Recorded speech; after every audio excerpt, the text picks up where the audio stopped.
sure that we reserve 3 spots every other Tuesday night at 6 p.m. for select board. We ought to do that. We need to do like a 5 o'clock meeting. We need to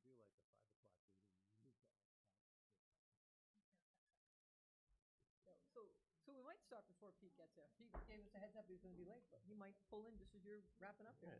Well, that was why I didn't.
You can start.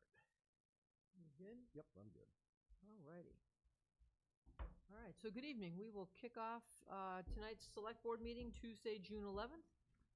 As everyone knows, this meeting is held in a hybrid format. The select board is here in person. A number of members of the public are here in person. In addition, members of the public who wish to participate via Zoom, they do so by going to the town website, clicking on the meeting for this evening, and you'll see there's a Zoom link with a ID and password, as well as for those that do not have access to a laptop, they can dial in and listen in via the phone. And I am a big proponent of clicking on the info packet so everyone has a chance to read what we've read and prepared for this evening. So it's being recorded, so if you want to watch us on YouTube or medfieldtv.com, you can do that in the future. Yes? So let me call the meeting to order, and most importantly, make sure we take a moment of appreciation for our troops serving around the globe in defense of our country.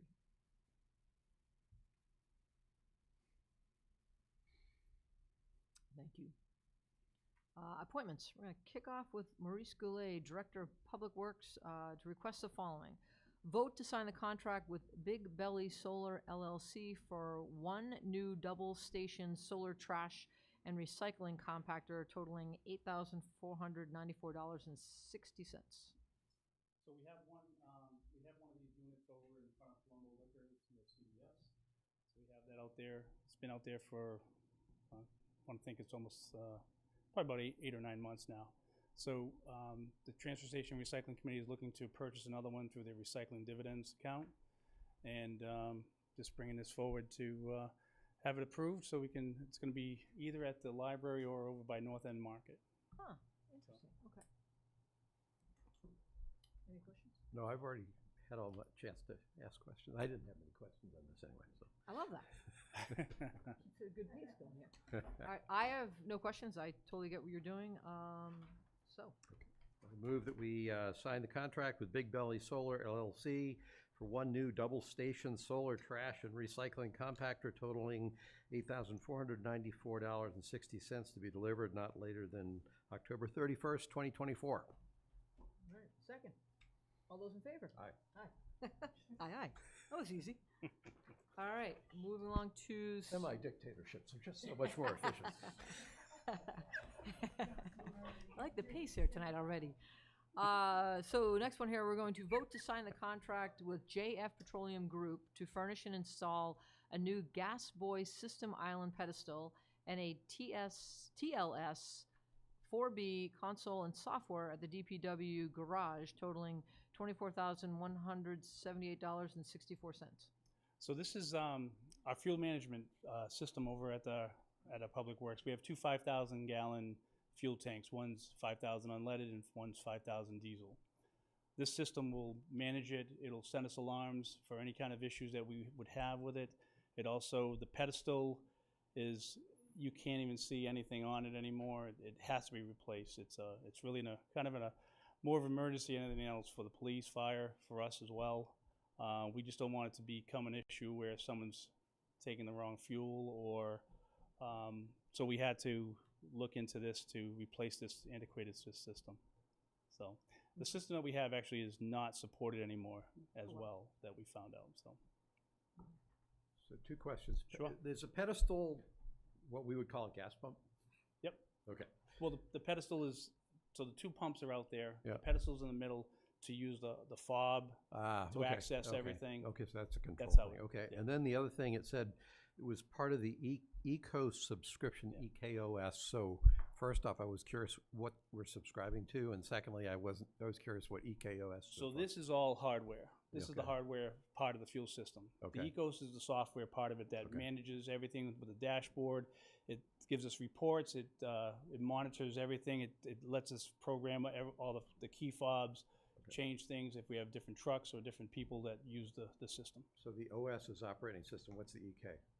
I'm just curious. That's what it I'm was. not really sure, to tell you the truth. Okay. I don't know if that's an acronym for something or it's Okay. I was just the name of the curious. company. All right.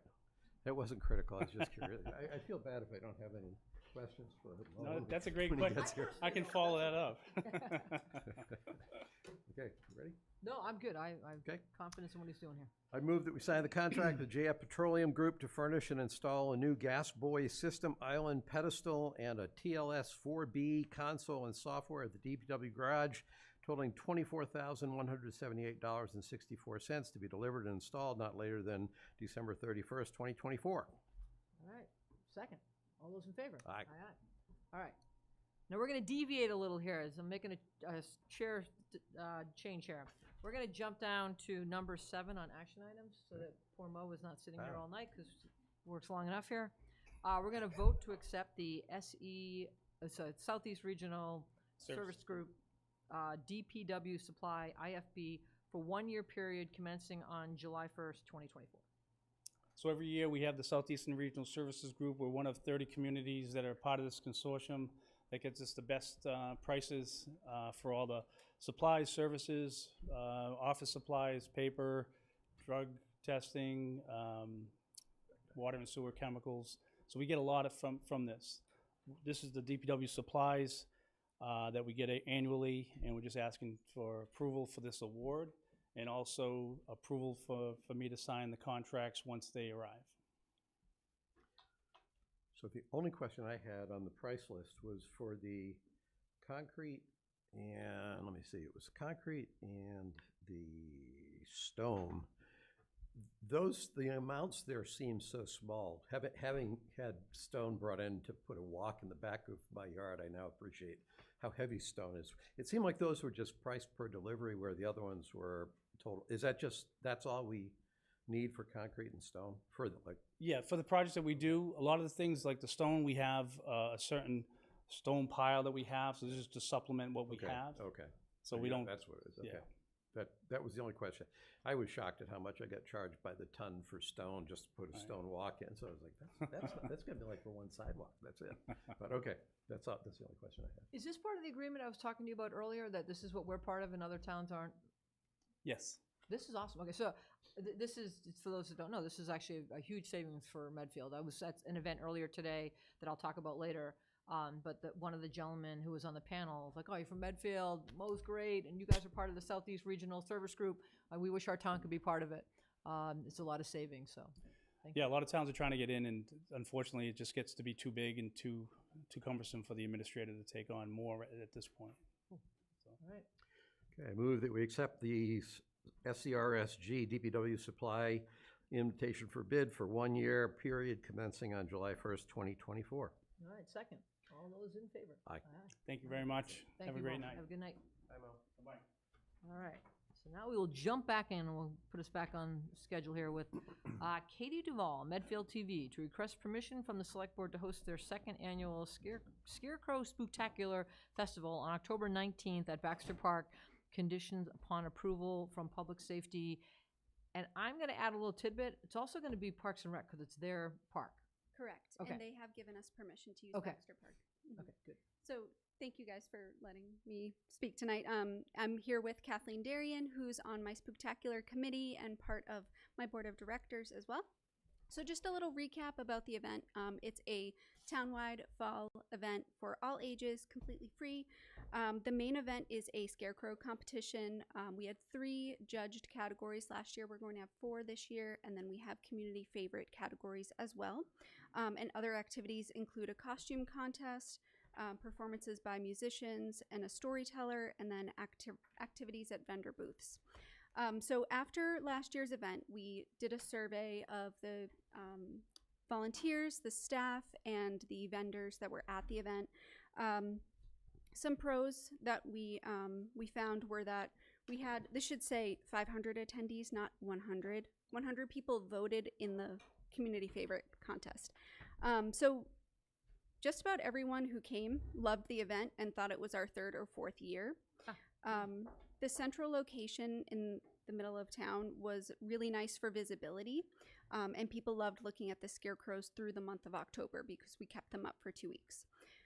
We also had a banner at Baxter Park leading up to the event that helped with publicity. We plan to do that again this year.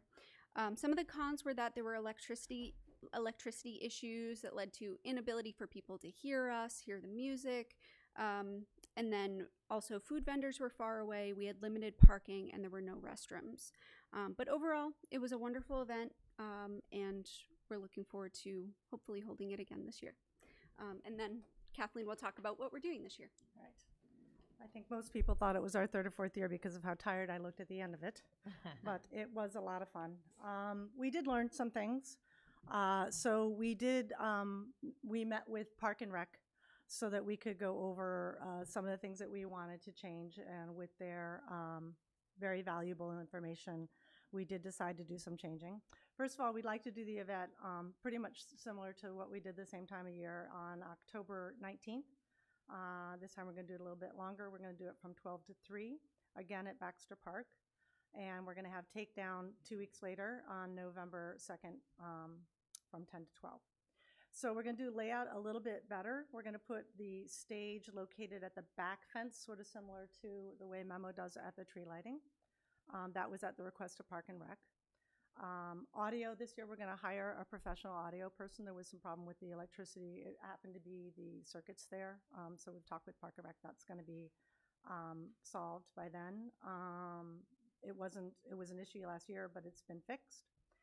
Food, we're still working with Park and Rec on how we're going to do that. We are going to have, if we have food at the park, it's going to be prepackaged. If we have food anywhere else, it's going to be a little further down the road. Parking, we are working with local business people.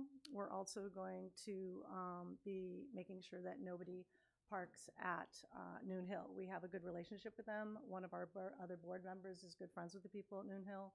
So we're going to just place somebody right there at the edge of Noon Hill and say, thank you to the patrons who come for Noon Hill, and thank you for the people who are coming to us. You may park over there, so that we won't ruin that business at all. Accessibility for people who have any issues with accessibility.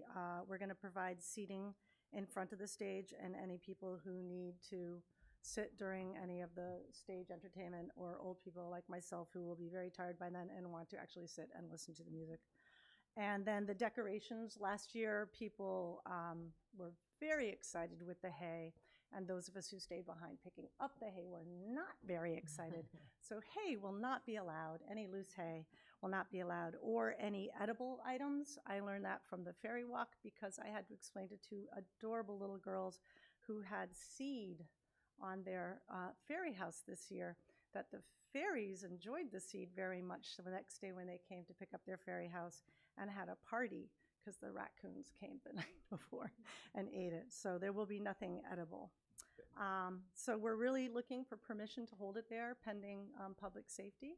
And I'm still waiting for Gus Murphy to make me a fairy house or a scarecrow sometime in my lifetime. Still working on the I know you are. the costume for the holiday parade. Oh, I'm waiting for that too. One of these 3 events I'm in, you're gonna be bringing it for me. I have to say, I was wondering whether the 4th new category was elected officials category. All right, If you Third year. consider most dazzling are elected officials. that would be it. That's- There you go. Any, No, I think it's a great event. It was very pleasantly surprised at how nice it was last year. Thank you. It's important to us that it's in the center of town, that we can bring a lot of joy to the center of town and the businesses in the center of town. I thought it was a great event last year. And so I'm glad we're doing it again. I think you and I have already talked about, I guess there was a little bit of concern by somebody here in town about doing it there. I don't know who it was. I'm more than happy to talk to that person about why I think it's the exact right place to have it, as opposed to some more out of the way place. So if that comes We up. appreciated your support, but we checked in with absolutely everybody, Okay. and we've had many conversations, and everybody is on board, on the same page. But Delighted thank to you hear for your that. support. Okay, so yeah, I'm looking forward. What is the 4th category? Most dazzling. Oh. So I was Most close when I said dazzling. it was Most close. dazzling sounds like Okay, a Gus okay. Murphy kind of Yeah. category. Dazzling. Okay. just a couple of simple questions. So just to remind people, this is about raising money for Medfield TV, right? That's the Yes. purpose, right? So Everything let's not Medfield lose TV does is about raising money for Medfield TV. I just don't want to lose Eileen. focus on that. Everything, people, everything we do. That's good.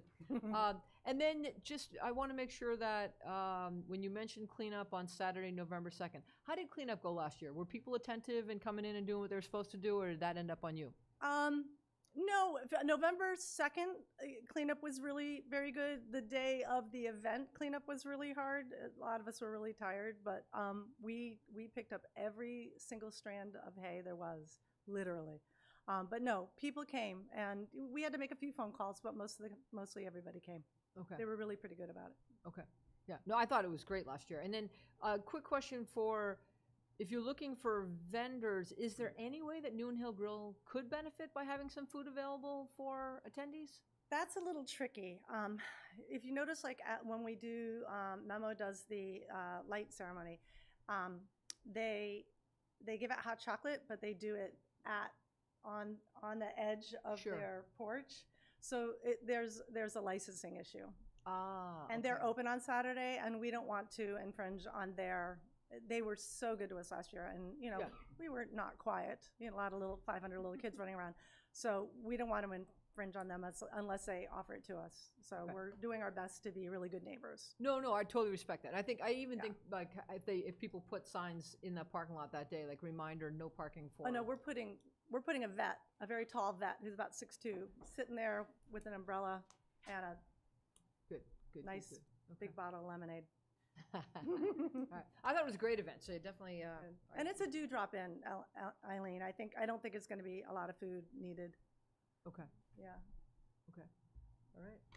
Not the kind of drop in that they sing about in country songs, right? No, I won't be Okay, singing okay, any country. okay, No. I'm good. If you're good. I'm good. You Ready? ready to go? I move that we grant permission to host Medfield TV to host their 2nd annual Scarecrow Spooktacular Festival on October 19th at Baxter Park, conditioned upon approval from Public Safety and Parks and Rec. Second. All right. All those in favor? Aye. Aye. Aye. All right. Thank you all so much. Thank you. you so much. All right, moving along. All right, so Bob Allison to discuss elementary school and MSBA process. Jump up there.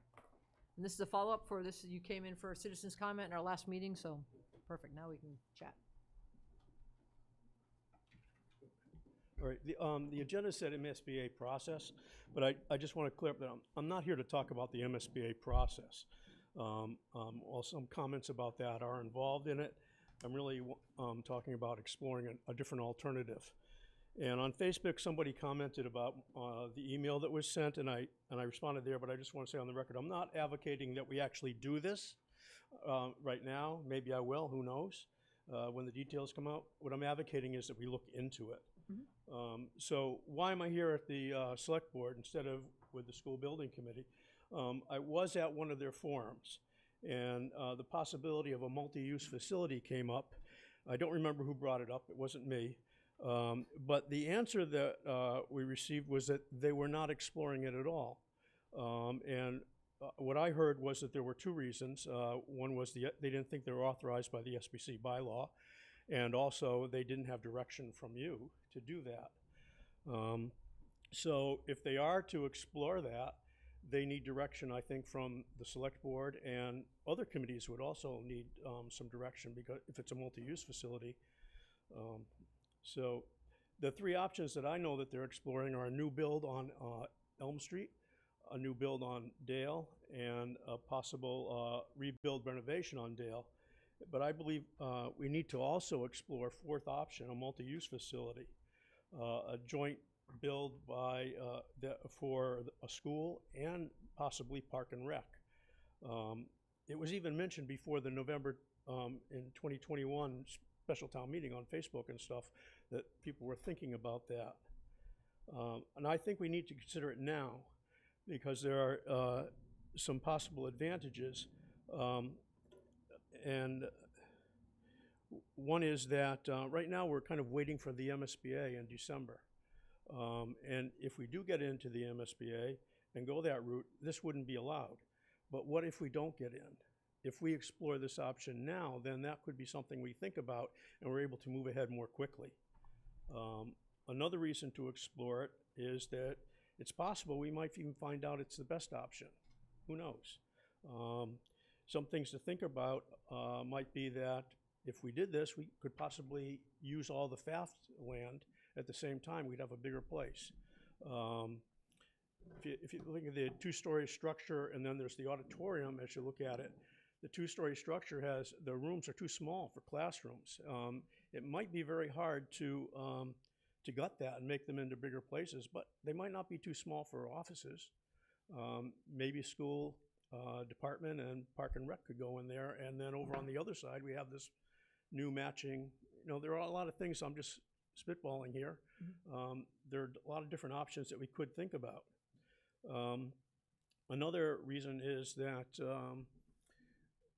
it's thought that it will be $100 million to build a new school, round numbers, and we might get 20 to 25 million, best case, maximum, back from the MSBA. And we won't know that until next December. And I think we can agree that going the MSBA route would take a year add a year to the process. And at 5%, construction increases a year, round numbers. If we look at the time value of the money, that 5% really brings the 20 to 25 down to 15 to 20 in real numbers, what our savings would be. So just to toss some things out, what if it cost $100 million to build the school, and it would cost us $50 million to build a Park and Rec facility, two different facilities? If we build this in one, it's possible that we could save on the architect, save on infrastructure and other things. Maybe we could build this for and save even more money than through the MSBA route. But we don't know. That's the thing. We don't know the cost. We don't know any of the pros and cons about doing this. My understanding is that the school building committee doesn't think that they have the authority to investigate this. So they would need direction, I think, from you to do that. And not only the school building committee, but other committees would also need your direction to work with them if this is a multi-purpose facility. So that's what I'm advocating, is that somehow we think about whether or not you want to ask them to look into this possibility along with the other options that they're thinking. So I know that we have a couple of members of the school building committee here. Yeah. And so I don't want to speak out of turn, because I appreciate you bringing it forward. You're a resident in Medfield. Yeah. You want to bring forward to the select board things that you're thinking about. You know, the jurisdiction of the school building committee falls under the school building committee, and kind of, yes, we had our say in developing the new committee, but I'm gonna, Carolyn, am I putting you on the spot if I ask you to come up and respond to? I don't want to speak for them either. It was just No, my and impression that that this is something that they weren't doing, and I felt that they thought that they couldn't do it, and it would need your direction to do that. And that's what I'm advocating, and I think it should be done now, not next fall or after we find out in December, because if So I think the only thing, Bob, that that I believe, and again, Carolyn and Chief, you can chime in, but is that they right now are trying to sort out something that's imperative to move this forward is we want to get a feel for where the location needs to be, whether it's a new build or a reno, get that out of the way. Because if we were to be accepted into MSBA, one of the key criteria is going to be that this town is united. If there is any signal that we're still divided and we're bickering over where it's going to be, I don't think we're going to get in. So I think they've done a very good job flushing out, having 4 forums, and I'm not going to speak for them, but I think they're getting a sense of what direction this needs to go. You say December, I would say September. September, October at the latest. That decision's going to be made. Okay, well, It might be announced, but the decision's already been made. Okay, I thought it was December. So December is when we hear, but they don't decide December 1st. There's a lot of work in talking with Dr. Marsden and talking with Carolyn, talking with various people. They start doing their homework in August and start sorting things out. So what the committee's doing right now is trying to get ahead of, okay, we've got to put a stake in the ground and say, this is where we're going. I don't believe at this point they need to flush out exactly what that building looks like. And what I've been told, and I could be speaking out of turn, is MSBA will fund anything that is used for school. If you choose to put a wing on that's used for some other purpose, that is covered by the town, not covered by MSBA, but it doesn't prevent the building from being built.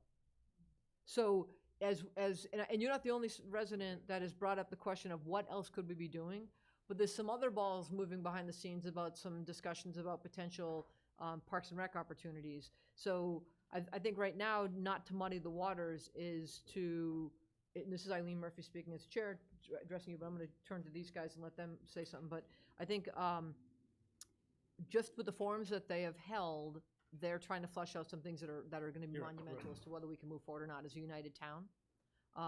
And then they can start sorting out what options may lie. But it would be too early to start talking about that until they figure out where the location's going to be. But with that, let me at least turn to Pete if you've got anything you want to. So I guess my thinking is that I have no problem with the school building committee looking at any number of different options, and I'm happy to have data and information, and I think that the residents of the town would like that too. So I'm happy to give them as broad a net, as broad as a direction as the town wants to give them. I have no problem with them doing anything. I mean, I know that the last time one of the issues was, what do we do with the old Dale Street building? I mean, I had some pretty good thoughts that I'm happy to talk about that too. I didn't think it was going to just sit idle for a long time. I mean, in my mind, it was, if the Park and Rec didn't want it, they would just, would try to turn it into senior housing or something very quickly. But so I'm very happy to have all sorts of different discussions about possibilities if it helps to move the process along and helps to people to make up their minds. I'm very interested to hear from you guys as well as to what you want to do. Are you all set? Yeah. Okay. Gus? You want to let them go first, or you want to? Okay. First, Bob, thanks for even bringing this up and taking the initiative on all this. I'm going to start by sharing what I believe I understand about the process that the town has in place to build buildings and the authority that the select board has relative to the building committees, relative to the school committee. And Mark, I'm going to invite you up front. If anything that I say is wrong, just correct me on the spot, because I'm working from a certain framework here around what we can and can't do. The role of the select board, whether it's the school or whether it's Parks and Rec, is for the affected department or the department that's looking for the facility to come in and request approval of a project to build a facility. So the school committee came forward to us a couple of years ago, said we need a school. We said, yes, you need a school, and that's how it got launched. And the reason I'm bringing that up is I don't think we have the authority to direct the building committee or either building committee, because there would be 2 building committees if we're addressing both the school committee and a Parks and Rec to work together. Facility. Right. I don't think we have the authority to give direction to those building committees that are actually really working on behalf of what would be 2 requesting departments. So I'm starting from that premise. So what that means is I don't think we would give anybody direction here. As far as the idea that you're going with, if this all makes sense, I think we would be within our limits to certainly endorse the idea. Mhm. So, you know, if we had some heartburn about it, that would be different. I don't think we necessarily would. It's just that we're not the ones that are gonna tell either what to do. The second part of that is, so if Mark hasn't corrected me yet, so I think I'm okay so far. So what that says is if we're gonna go down this path, to Eileen's point, first, that only makes sense if we're settled on the Dale Street location, I think. I don't think we're talking about putting a Parks and Rec facility down at Wheelock. So that's kind of the fork in the road for me around whether this is viable or not. I think, Eileen, you were correct that just because we choose to do that doesn't mean it's not allowed under MSBA. It's just that certain of the expenses will not be reimbursable or supportable by MSBA because they don't have to do with the school. They have to do with the Parks and Rec facility, and that's an economic decision. And Yeah, my understanding was if we had a multi-use facility, it would not be allowed by MSBA. They wouldn't do anything. no, we can do that. Okay. It's just what they're willing to cover. So the mechanics here, if we wanted to go down this path, I think would be the schools have already requested a new school. Mhm. The Parks and Rec Department would have to request a new facility. Okay. A separate permanent planning and building committee, because of the way the bylaws are now set up, there is a school building committee. There will then need to be a permanent planning building committee for the Parks and Rec facility.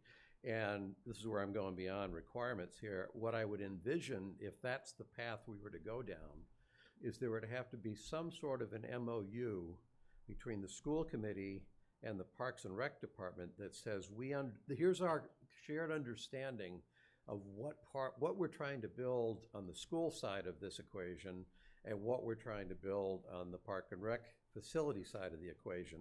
So, because you're going to have two building committees that presumably would have to work in close coordination, but nonetheless would have separate independent authorities for whatever's defined as the building or the facility they're trying to build. So mechanically, it seems to me there'd have to be an MOU that has those two departments coming together and saying, here's what we're doing, here's how we're doing it, here's how we'll work together, here's how we will work independently.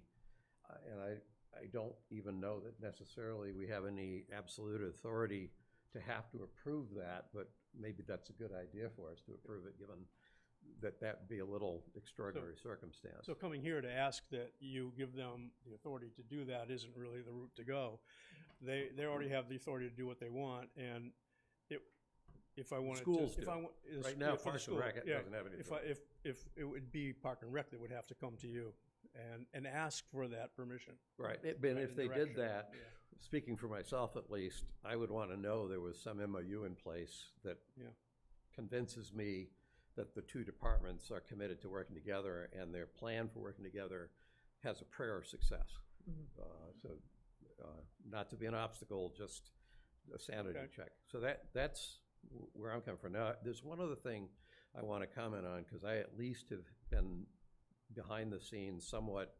I don't know whether I've been a main driver of this conversation or this idea or not, but I know that I've had conversations going back to last fall, and I want to explain why I had it, this is just my personal opinion.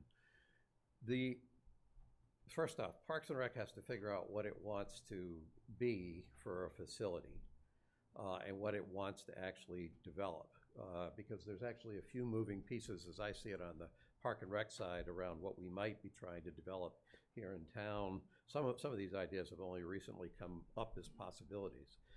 But if we're really trying to do two capital projects at the same time when we have a school, you heard 100 million, I heard 93 million was the most frequent number I've heard, but it doesn't make a big difference.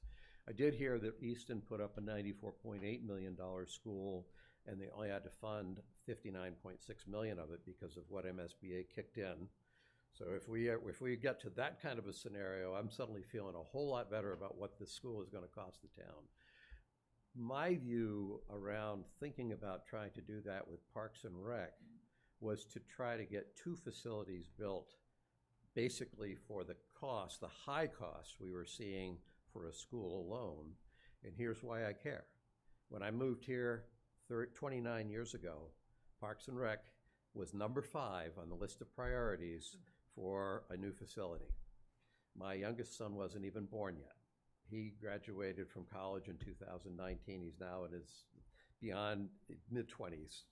So that's 30 years, no Parks and Rec facility. Yeah. If you look at where we're at, if we go and throw a significant amount of money into a school right now, something that's in that 60 to 90 million dollars in terms of the cost to us, to 100 million, the cost to us, and if we anticipate a Wheelock renovation coming up on the horizon within, I'll say 10 years, but let's say 10 to 15 years, we will not have a Parks and Rec facility for 20 years beyond right now. And I actually think the town needs to ask the question, do we actually aspire to have a Parks and Rec facility, or should we have a Parks and Rec department which simply manages a number of athletic facilities like the Hinkley Pond, like the fields, and they have some administrative office somewhere, and maybe a small, young children's indoor kind of thing? Because there's no way that I see the financing lining up to fund. I don't think it's a $50 million Park and Rec facility anyway. In my head, I was saying 15 to 20, but Okay, yeah. but we won't have, if it's 100 million for 2 elementary school grades right now, and 10 and 15 years from now, we're looking at 2 more elementary school grades.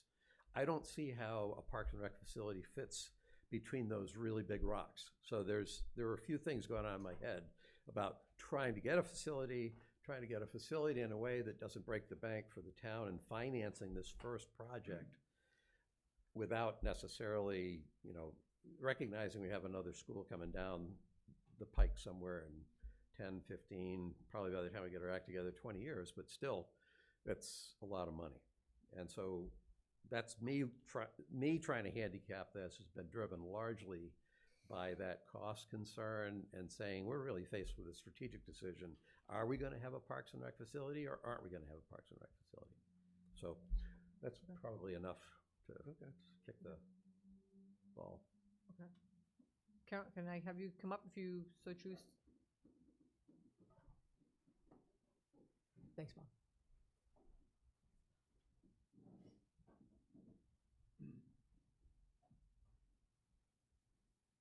Hi, Carolyn Casey, member of the SBC. I agree with Gus. The SBC is, talked about this just like Bob said, that it's not in our purview to do Park and Rec. And I think we all in town know their needs. I have been in town over 30 years, and I remember their first attempt to get a new Park and Rec facility. So we've talked about it at our meetings, and I think everybody, feels that Park and Rec is an issue, and it might be an issue that Park and Rec wants to bring to you and talk about, but I agree with how Gus is forming it. I think they need to come. I think they need to talk about what they need, and then there would have to be a building committee for them. I would assume it's the permanent, building committee. Their needs would need to be known, how many rooms, what kind of space, what kind of parking, what kind of fields, and that's just not anything that the school building committee is focused on, or really has the background to. We're made up of people who have very strong building backgrounds, and then people have very strong educational backgrounds. And the superintendent wrote, a huge document for the MSBA about what we need in a facility to support our kind of education for our 4th and 5th graders. And I would assume the Park and Rec, would put together some document that would also say what they need for their age groups. So I agree with where you're at. We are super focused on showing the MSBA that this community is united to pass a project for Dale. We had our forums, and we got some information on location. Next week, we'll be putting out a survey to get more input on site location. Our total was 57 people who voted at the 4 forums, and we certainly got information, and you can see that it's posted. But we want to get some more information, so we're going to just take what we did at the forum and put it in a survey and send it to everybody we can. So, and ask you to send it. Okay. Anything else? No, good. Thank you. I actually have one quick question for Sure. you. This is MSBA process. what I think you're trying to get to is a decision about the location before we get a decision this year from the MSBA. Right, Just from a because timing standpoint. they made it clear that the community, they want to see, no matter what town they're looking at, a united community that they want a building project. And because we had a no vote before, and location was, there are many other things that were part of the no votes, and we have some data on that. But location was probably the most public. And it's one that we can tackle now. So we've been putting our effort into. So my finding question was, the last time around when we were in the MSBA program, one step in that process was to consider alternative locations. This will have us we will have considered alternative locations, but we'll have an answer, presumably, before the MSBA. If the MSBA readmits us, we will know where we want to put the school before we get readmitted. And I just didn't know, does that work okay with the MSBA? It does, Okay. for site selection. I mean, we will show them why it's a good site. But they already agreed to the 2 sites years ago in the first go-around, so it should not be a big issue. We just need to show we have enough community support. Good. Okay. Grab a mic, please. Or you can go to the podium, either or, Jerry. Jerry, did you want to come up here? Jerry Pot, 7 Curve Street. First, I want to thank the SPC for the work that they're doing in the forums. This dialogue, this open disagreement, this exploring ideas is such a critical part of it, and those forums are giving the opportunity for those questions to come up. I raised this in the 2021 forum after the town meeting vote as a possibility. And, you know, at that point in time, it was viewed as an attack, you know, on the process. And really what I'm hoping we can do, as Bob said this time, is put all the options in front of the town in an educated way. So the reason I would encourage some direction being given to Park and Rec to at least consider getting on this is that I think we have a better chance of getting a positive vote at Dale the more we put on the table. So I was chair of the Open Space and Recreation Committee, gave the presentation here, and once again, right at the top was a community center. And we had a discussion that night, Gus, and you asked the question, you know, how would we possibly do this given everything that's going on? And I mentioned at the time, maybe we want to consider that this is part of one project. So I think in a town of 12,000 with pressure on the tax basis, this idea of doing individual projects for every department, we just can't afford to do it.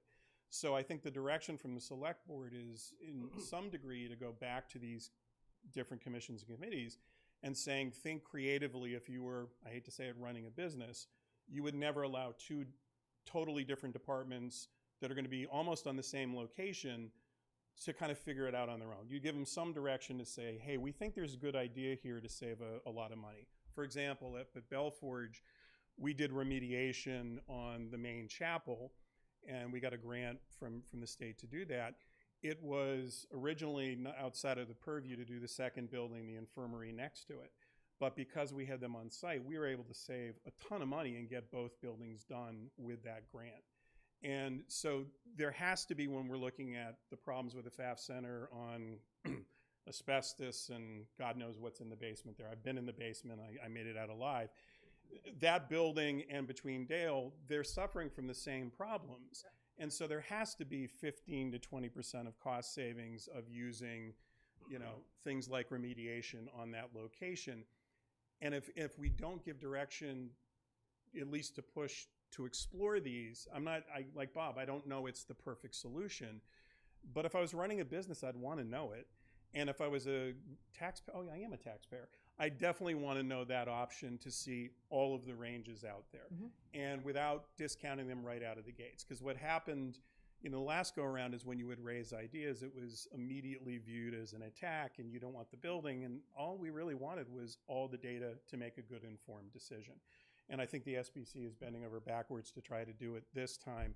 Without this information, though, I think we're missing an opportunity. We could get an even stronger support. If you could, as you said, I don't know the numbers would work, $80, $90 million, and you get 2 buildings and solve 2 problems. And yes, maybe Park and Rec has to compromise a little, but maybe we get something that gives us more flexibility. If we have a surge in school enrollment in 20 years, maybe we have some excess capacity in the park and rec that we could use. So I just think, you know, to Bob's point, you know, this is something that I raised in 2021, both publicly at town meeting and the forums. And I was told MSBA won't support it, and we know that's not the truth. They won't fund it, but they don't mind if we want to spend our own money to do it. It would be good to get real numbers on it and not just, you know, me saying at a mic, I think it's the case, because I'm no more educated than anyone else in this, but there are smart people who can figure this one out. And I think the town deserves to look at it.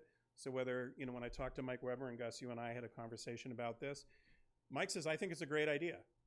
So everyone's saying it's a great idea, but no one's looking at it. You know, everyone's saying, well, it's not my idea to look at, you know. So I just think it would be low-hanging fruit to make the effort, look at other communities, look at other projects that might have done some creative stuff, because I just think as a town of 12,000 with a pressure wave on taxes, we kind of owe the town to be able to look at all the options. So that's it. Thank you. Could I make just two quick responses on that?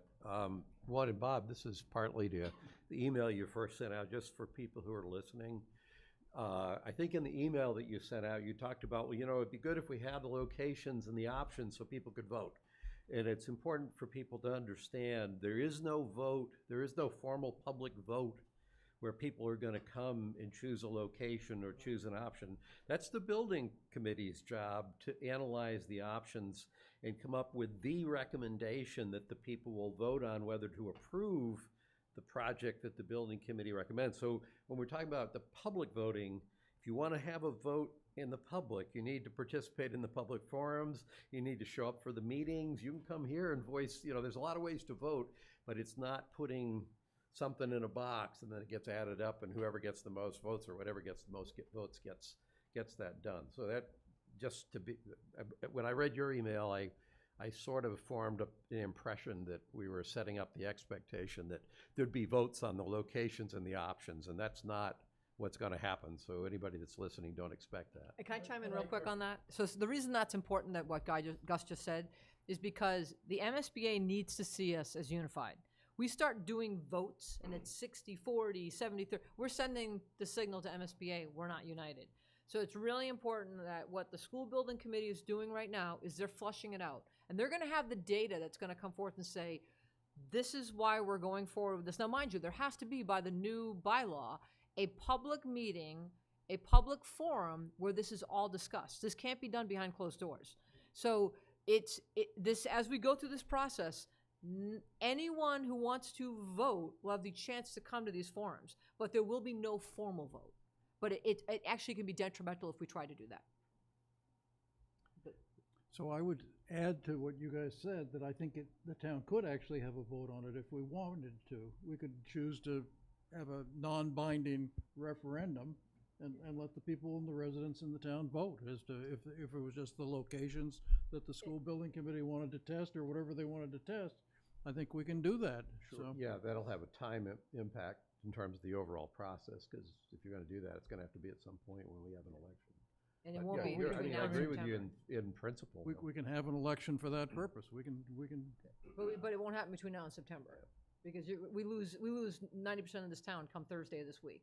So, no, we do, right? So everyone's But off to their summer the vacation. parking is going to be a lot better for the select board Exactly. meetings. But I applaud and I certainly know Dr. Marsden at one of our forums quickly chimed in and gave his rationale as to why trying to vote can be hugely detrimental, but doing what the school building committee is doing is going to gather whether we're going to get a read on whether we have the momentum with the 2/3. The other, Oh, yeah. great. No, if you're still on this, go ahead. I've got the roaming one. This might be getting into the weeds a little bit, but you did say you were going to have a survey, right? Could you dipstick a little bit on the survey and have sort of an addendum that says, would you be interested in having a public building in addition to it? Just as a dipstick, like just put it as a little bit of an addendum on your survey. That's my first question. Then I have a follow-up, as they say in the biz. I can bring it back Could I ask the mic to be, somebody has to get me sorry, the mic. I got so no one at attached home to can it. hear that, I can guarantee you. So the survey is just about done. We're just in the final editing, and we had a couple of those kind of questions about other topics we're interested in, and in the end we took them off and decided we really just want to focus on a little more data about the site selection.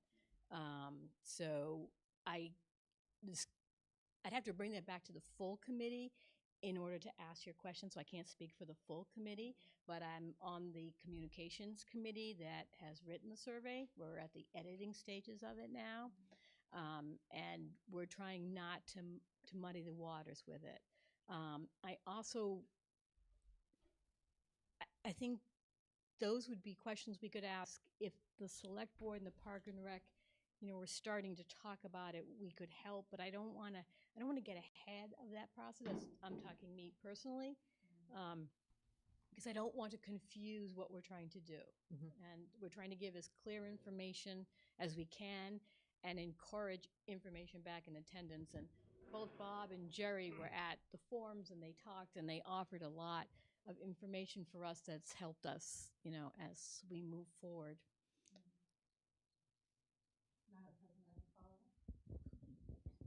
I like Mike's. Jerry knows that about me. Okay, so then the survey, I'm assuming by what you just said, is more than just what I went to a few of those meetings, and it's more than just the dot with the, Dale, not Dale, unsure, redo. We've gone deeper. It's the dots, but then it's, say you preferred Wheelock. Mm. So first you get your dots. Oops, I forgot again. Back and forth. Yes, it has the choices from the forums, but we've gone a little deeper. So let's say you chose Wheelock.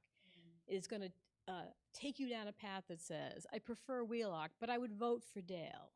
I prefer Wheelock, and I'm never going to vote for Dale.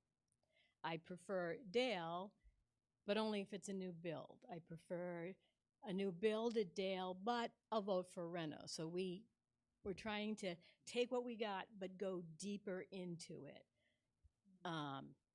And so that we can see, like, we're heading for the 2/3 wherever it takes us. We want the 2/3 of town meeting. We want the majority ballot vote. So we have all these decisions to make. I call it, a big line of decisions, and we're funneling our way down to what we bring forward. So enrollment was mentioned as a reason why some people voted no. They didn't believe in the enrollment projections last time. So we have a new enrollment study. So check, now we have new data on that. And there are several things that were mentioned, and we're just trying to check them off the list as we move forward in finding out what, where the 2/3 in the community would be. And so site selection was a big thing. And so now we're just trying to narrow down. And we're hoping to get lots and lots of people to do the survey. We got 1,100 for the first survey a year ago. We're hoping to double that. I know that's a big ask. Last question. I know, Jerry. Thank God. So how are you going to put out the survey? Are you going, because I know, for example, probably Dr. Marsden will put it out to the people who are in the school. However, there are an awful lot of taxpayers who don't have school children, and there are many taxpayers who probably don't even know how to use a link. So in order to be fair, because in several of those meetings I was in, people were like, well, old people who don't have kids in school, why should they bother? Well, we pay the same taxes.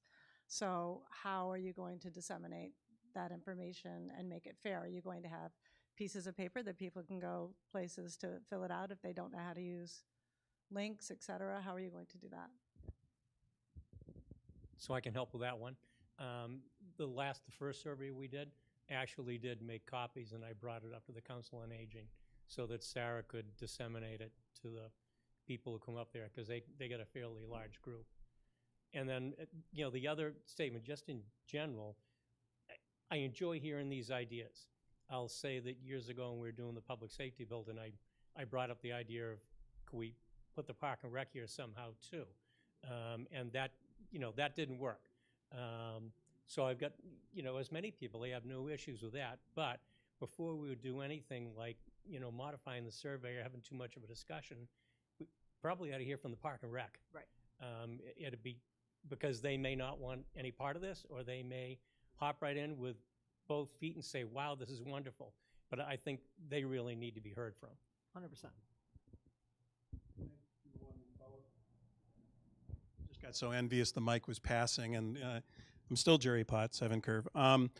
So if we went through the process, and again, totally hypothetical, but let's say you are telling the town that for 90, you could potentially get 2 buildings, wouldn't that be important information? For example, if you were against the cost side of it, I'm never going to spend 90 million on a school, but I can save potentially 20 to 25 million and address 2 big needs.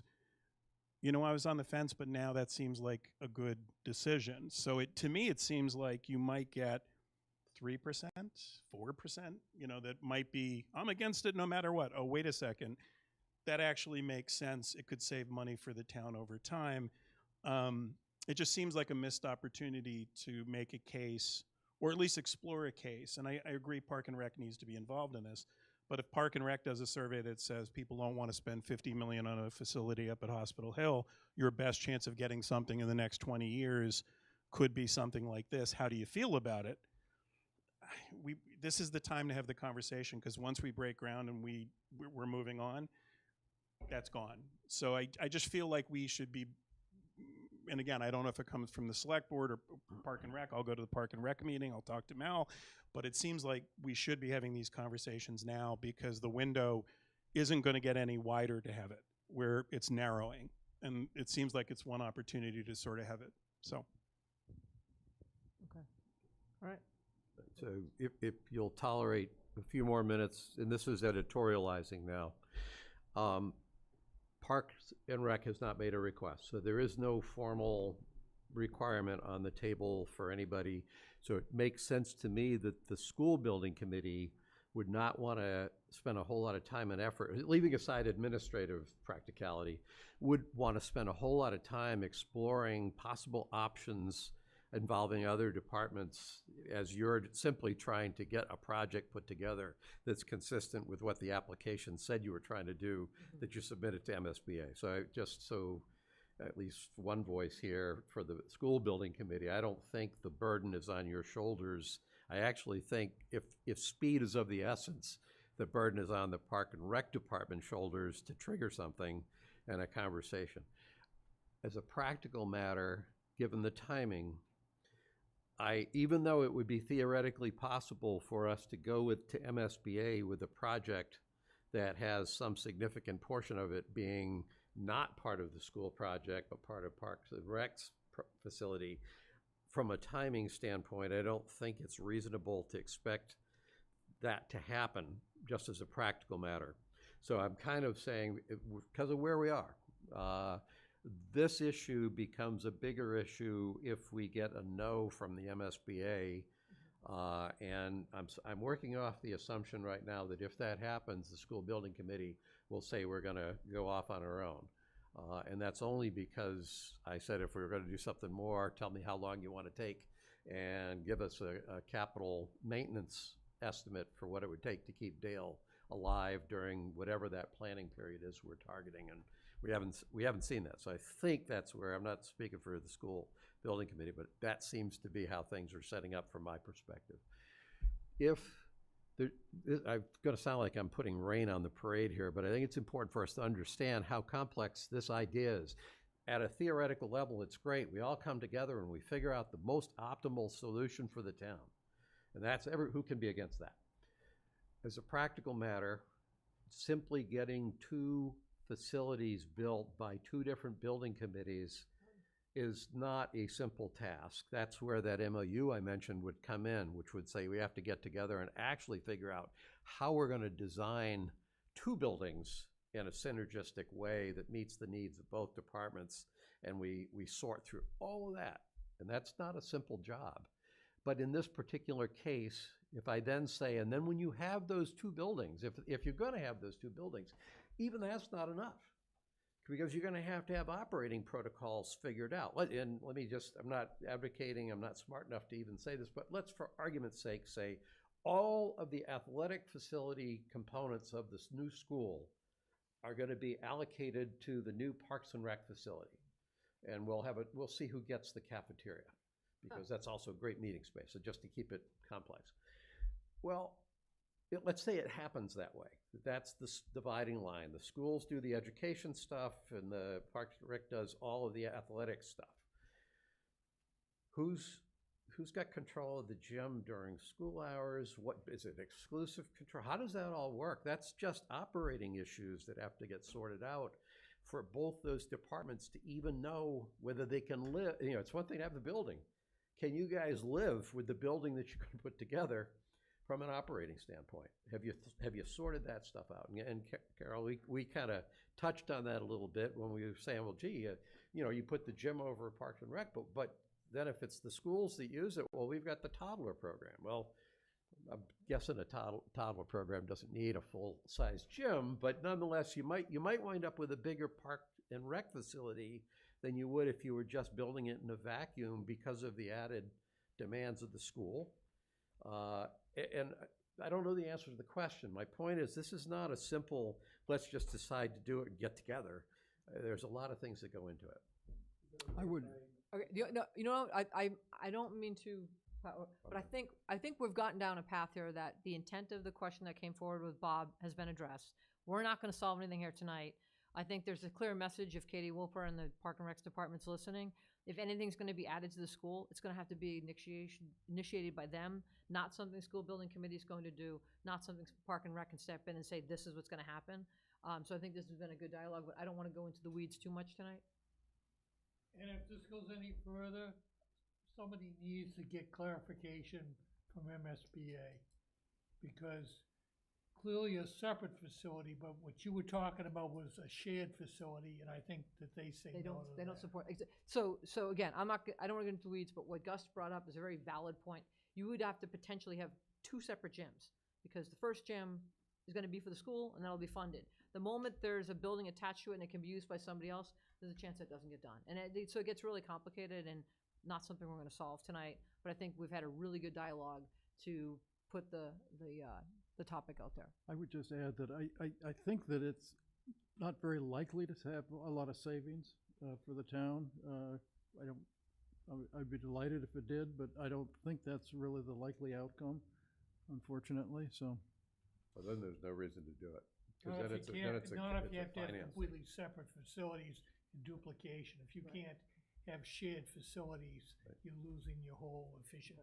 Yeah. And I'll have something that I'll share at my report that I'm not going to get into right now. I had a discussion today with a private developer about something that he's now going to reach out to Katie. So, okay. All right. Sorry about that. I said to Christine after our last meeting, I'm not letting certain discussions go, wait. We achieve what we need to do. I appreciate that, but I also want to keep the ball rolling. There's some other folks here I know that want to chime in on different topics. So, discussion items, board and committee appointments. Accept the resignation of Jackie Alford as an associate member of the Transfer Station and Recycling Committee. Ready for motion? Pete, any comment on that, or you? No, Okay, no, just I wanna make mean, sure. I'm not quite sure where we vote to accept it, but I move that we I'm accept. delighted to do so. Second? I move that we accept the resignation of Jackie Alford as an associate member of the Transfer Station Recycling Committee. Second. All those in favor? Aye. Aye, aye. Regretfully, aye. FY 2024 budget appropriation transfers. Department of Public Works requesting $35,000 from the equipment maintenance and repair salaries to solid waste disposal operations. Do you want me to go through this whole thing, Mark, or go each one individually? I'm okay with one big vote on the whole thing. But then let's go through them and just, I have questions on. a Okay, couple all of right. them, So, But we can vote for them all if we just work our way down. I'll ask the okay, questions. so the $35,000 from equipment maintenance and repair salaries to solid waste disposal operations. Any questions on that, Pete? No. No question. Okay. Yep. $20,000 from equipment maintenance and repair salaries to cemetery operations. No, I'm good with that. And my only question on this one, the explanation was that there's been more interments this year, and so my question was this truly a $20,000 one-time cost impact? And I'm not sure if anybody here is going to know unless it's you, Christine. Was this a one-time thing, or is this actually an annual operating cost that's going to? So we have seen since COVID that there's been an increase in internments.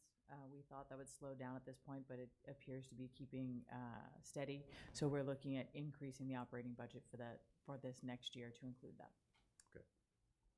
Okay. 25,000 from sewer salaries to sewer operations. No questions.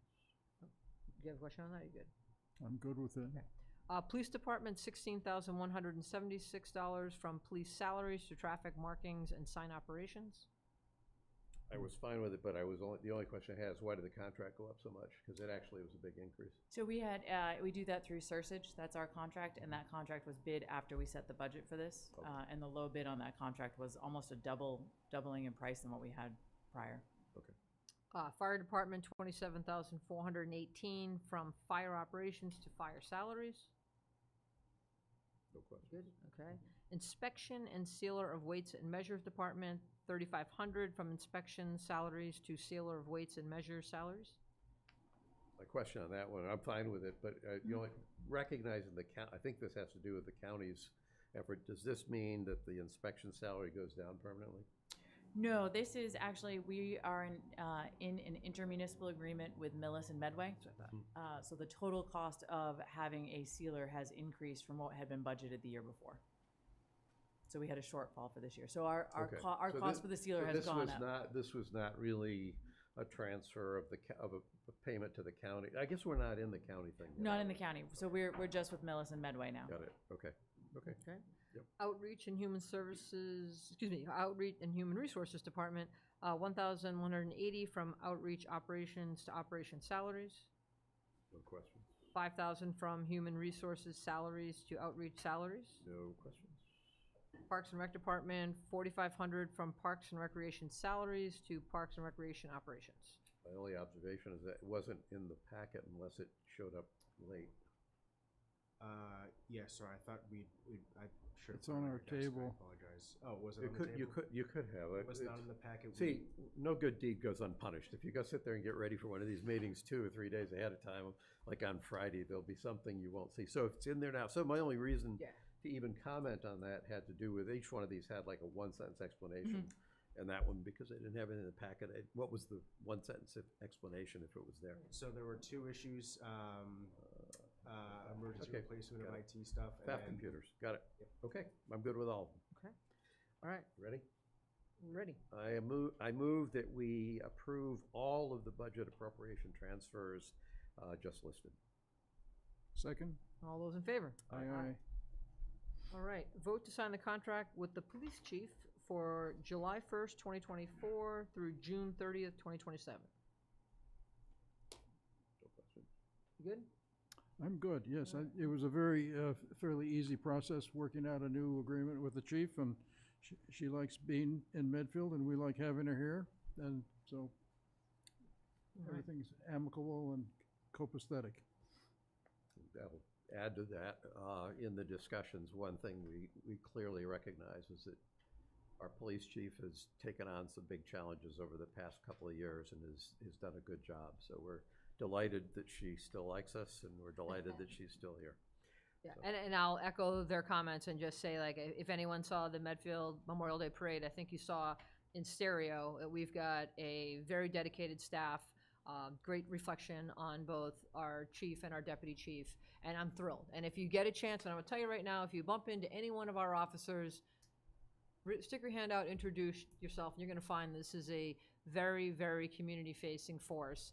And the little things that they're doing behind the scenes that you're gonna continue to see ripple out, it's just awesome. And it speaks volumes for the direction it's going. So I'm thrilled that we're able to come into agreement with the chief and go for the next 3 years. Well, bump into might have been a bad choice of words. What's that? Bump into might have been a bad choice of words. Well, if I'm walking my dog, sometimes I look down and I bump into people. Okay, I move we sign the contract with the police chief for July 1st, 2024 to June 30th, 2027. Second. All right, all those in favor? Aye. Awesome. All right, 7 we took care of. So vote to approve one-day liquor license request from the Council on Aging for for the following dates and times: June 26th from 5 to 7, July 17th from 5 to 7, August 14th from 5 to 7, September 18th from 5 to 7, and that'd be that. I just wonder, you skipped over number 7. Did you guys do that before I got here? Yeah, that was because Okay. Mo was here, so we bumped that up just to Okay. save We some voted time. on all the controversial things. Those sausage Because we knew you were contracts. going to grill him, so he's like, I was. I like those numbers about asphalt and cement and Okay, I move that we approve the dates requested by the Council on Aging for, do I have to read all the dates again, or? No. Okay, as the chair called out. second. All right, all those in favor? Aye. Aye. Excellent. All right, number 9, vote to waive building permit fees for all town and municipal building projects for the fiscal year 2024 and fiscal year 2025. Is this to save us all these individual votes as we do this throughout the year? Okay, I like that. It's very efficient. Ready? I move that we waive building permit fees for all town and municipal building projects for fiscal year 2024 and fiscal year 2025. I'll second that. All right. All those in favor? Aye. Excellent. All right, now, let's see, citizens' comment. I have a sense this gentleman in the corner is ours. Daniel Kine, 6 Carmen Circle, to discuss the protection of our resource areas. Daniel, the microphone is all yours. Thank you. It's been a while since I've been at a podium, so bear with me. I did just want to say off the cuff that I really do appreciate this. First one I've attended. I've lived in town for 12 years, and I've listened to a few of them, but I've never attended them in person, so I really appreciate what you guys are doing. And I appreciate you giving me the opportunity to speak on this. It's something that I've kind of been worrying about for a while and have learned that I'm not the only one. So I wrote something just so that I could make sure I remember it. So bear with me if I look at that, I'm reading it. So I came to start a conversation that could greatly impact the future landscape of our town. The town is growing. And there's a concern amongst the citizens of Medfield regarding the town's commitment to the protection of our natural resource areas. It's no secret that more and more people want to live in Medfield. Like, I know there's conversations about school enrollment, all this. There are more people want to live here than ever before. We have an amazing town. After living here for 12 years, I think my family and I understand why people want to live here. This being one of the reasons. I appreciate that. With the demand for housing growing, there is an increased interest from developers, many of whom don't live here, just fact, and some of whom are more concerned with things like profit and lot density than they are necessarily about protecting our resource areas. So as I've become aware of this, and I've spoken to folks in the town, I think it's very important to bring this to the discussion today. I feel as though if we're not to act swiftly and intentionally over the next few years, then we'll look back and deeply regret the precedents that we set and the irreversible damage that we allowed to happen. I think that we are on that precipice right now as a town, where we have these amazing resource areas, and we have interest for people to build anywhere they're allowed, like, just not to mince words. And if we allow them to build there, then the next builder is going to want to build there, and the next builder is going to want to build there. And it's not like Medfield's alone. There are other towns in this area that are facing the exact same issue, and they're making decisions to draw a line.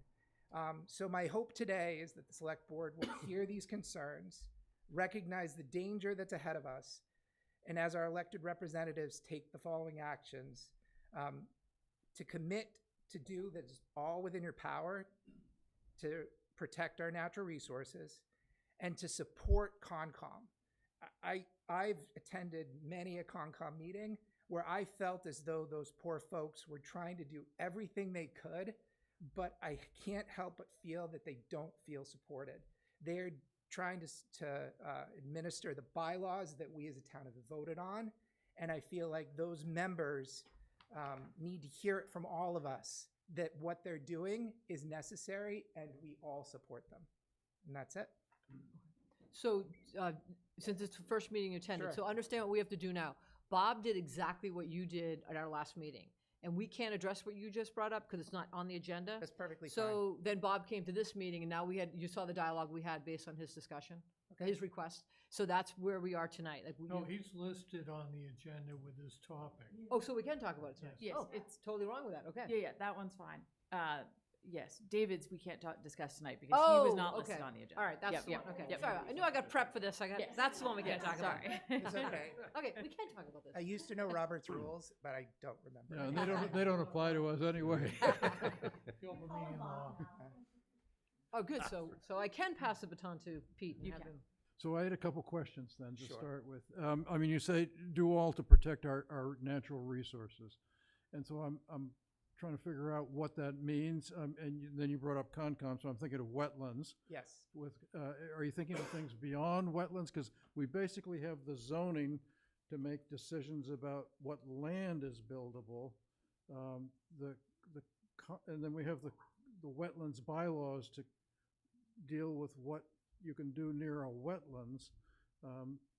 MAPC tells us that most of our land in Medfield is already built out, that there are very few building lots available in town unless the hunt club disappears or something of that sort. And so I'm just trying to figure out if you're concerned about Rocky Woods, or is it the wetlands? All of the above. I think initially I became aware of this issue in attending the Concom meetings and learning about the threat that's coming to the wetlands, right? Of course, it didn't hurt that we had such insanely high water the last couple of months, and I realized, geez, there's more water in this town and more wetlands in this town than I ever thought. I mean, I don't ever remember not being able to go up 109, right? I don't know if you've obviously been here longer than I have, only being 12 years. Has that happened before? Yeah. Okay. Once during the 100-year storm? Yeah. So to your point, there's only very few lots. And the reason there's very few lots is because at some point, builders thought, oh, that's not developable. That's not something I'm going to hire 4 attorneys and spend $200,000 trying to convince the town that I should be able to build there. And that's changed. Their developers have now decided that one lot that I've owned since the 1980s that I haven't decided to put a house on, I'm going to try to put a house on it. And I'll spend whatever it takes to build it there. Well, I think the lots in Medfield are so valuable, if you have a building lot, that yes, I agree, that anybody that owns it will try to make it buildable. So I guess I agree with that. My wife has been on the Concom for about 20 years. She's currently the chair of it. And so I see firsthand how hard and diligently she works to make the Concom function. The Concom has a little bit of a problem at the moment in that it doesn't have a paid employee. Mm-hmm. It used to have a paid agent, and it has a very excellent consultant, I'm told, and so I think that's a good solution. But there's a whole bunch of the clerical work of the Concom that it just needs to get addressed in the budget of the town. So we have funded a full-time conservation agent. The problem is there are about 15 other towns looking for conservation agents at the same time, so the position's been very difficult to fill. It's like a town accountant. It's just a very hard thing to find because there's a huge demand for the agent position, unfortunately. So, but is there more that we should be doing to support the Concom?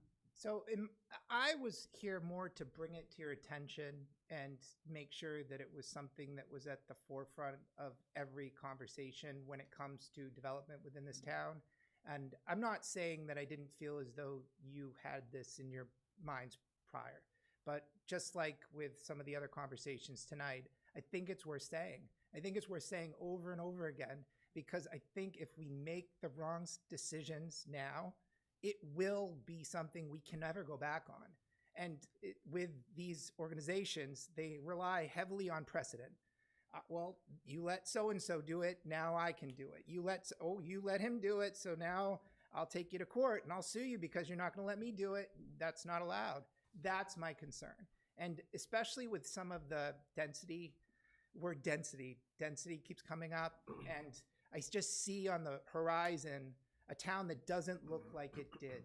You know what I mean? Like houses that are shoehorned into a flood zone that just barely made it as a buildable lot, but that poor owner now has to deal with water in their basement every 2 years because their building warranty's up. And that's not what we want to be, I don't feel, as a town. So, Well, thank you for bringing your concerns and. thank you for hearing me. Well, I've got a few comments, and it's good you're here, Jerry, because you did the open space plan. As I recall, the open space plan showed that 35 or 38% of the town is open space. I can't remember. It was more than a third of this town is open space. So I only want to make that observation because I think Medfield has had, and that's one of the highest percentages of open space of like any town, at least in the eastern half of the state, probably not so farther west. So the issue around wanting to preserve that, totally understand and get that. I'm not aware of any places where I think we've been lax because we chose to be lax. So if there's any of those examples where you're saying, when you guys did this, this was a bad decision, I'd be curious to hear what those are, because I'm not aware of any of those. It wasn't personally no, intended. I'm not taking it personally. I'm same thing that Pete's talking about. What are we talking about? You know, what is it you're saying to watch for? It helps me to know examples, because the one example where we took action in the direction of preservation that comes to mind was when we bought the Redgate Farm out from under the feet of a developer who wanted to put, I think, 6 houses up there. Beautiful property. 7. Here's my neighbor, I 7. know One, exactly. okay, yeah. I know the plan. And the only reason we were able to do that was because a lot of the open space, the privately owned open space, people have had it as woodland or as agricultural land because it gets taxed at a lower rate. So even though we haven't designated as open space, it's taxed under a regime where the town has rights of first refusal. So that's, I'm guessing what's prompting you is the recent discussions that happened out on Phillip Street there, where the developer wants to develop a piece of property, and in order to do that is coming up with, the town had stricter, again, Mark, correct me if I'm representing this the wrong way, the town had stricter bylaws than the state's bylaws. The developer said, hey, I bought this piece of property, it's zoned to be developed, I'm abiding by the state's bylaws, the town is now putting an obstacle in my way, preventing me from doing what I want to do, took us to court, and the court said, no, we're not, the courts chose not to enforce the town's bylaws that exceeded the state's bylaws, but they also didn't just say, so forget it. It's thrown back to the town to try to negotiate with the developer to get to some reasonable accommodation that doesn't give us everything that we initially wanted, but also doesn't simply throw us out. So that's an example. You know, the trick is when we're talking about preserving or deciding what we want to do with people's private property, especially if they bought that private property with an understanding that it was buildable, then the fact that there's a lot of other people who would prefer to see it not be built, that you don't get to just confiscate that. I mean, the laws, you know, I'll use the example of the article that got shot down for Hinckley North. If that had gone through, the people who wanted to preserve that could have made the economic decision to buy it. Instead, it didn't go through, and so now there's people hoping that the town doesn't do anything with town property that's not open space, but it's there, it's just it's not as economically, probably not going to be as economically attractive for the town to do what I thought we could at least take a look at trying to do in the light of the school project that we're looking at. But somebody could have bought it. It's just that up on Junction Street, when Pulte came in and wanted to, you know, buy the high school, wanted to do stuff. There are a lot of people in Medfield, a lot of people in Dover that didn't want it, but you can't slam the guy who's been keeping that as woodland with a path going through it for the 25 years I've been here, because he finally got an offer that looked pretty good, and it's his property. So there's a balance point when we're talking about private property. It's certainly why it's why I try very hard to give the Norfolk Hunt Club anything they want, because they're preserving some property for us because they actually want it that way. But it used to be a golf course, so it's a lot of property that's open space because private owners chose to keep it that way. So I bring that all up because anytime there's a piece of property, I know anytime something, heck, when the Chapel Hill Landing went up, that entire view shed I had out my back door across the pasture to just trees, I didn't realize what that thing was gonna do. Now we have looming condos there. They're nice. And that's the other point, is we are facing countervailing pressures from the state. The state wants housing to be affordable. And the state, through the MBTA Communities Act that we figured a way to comply with minimal impact, but also with 40B, when you talk about developers wanting density, you're darn right. And if you look at what developers are making with those high density lots, they don't have to buy a lot of land. That's a tide, I share your sentiment, but that's a tide where we're bucking where the state is trying to go. The state, when Charlie Baker was governor, had to back off the 2/3 zoning. You know, zoning changes used to require 2/3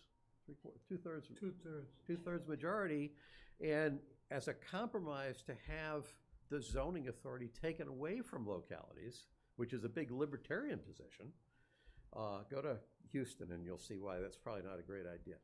But that's the idea of not allowing local zoning, because it creates exclusive neighborhoods with people who don't want to be crowded in.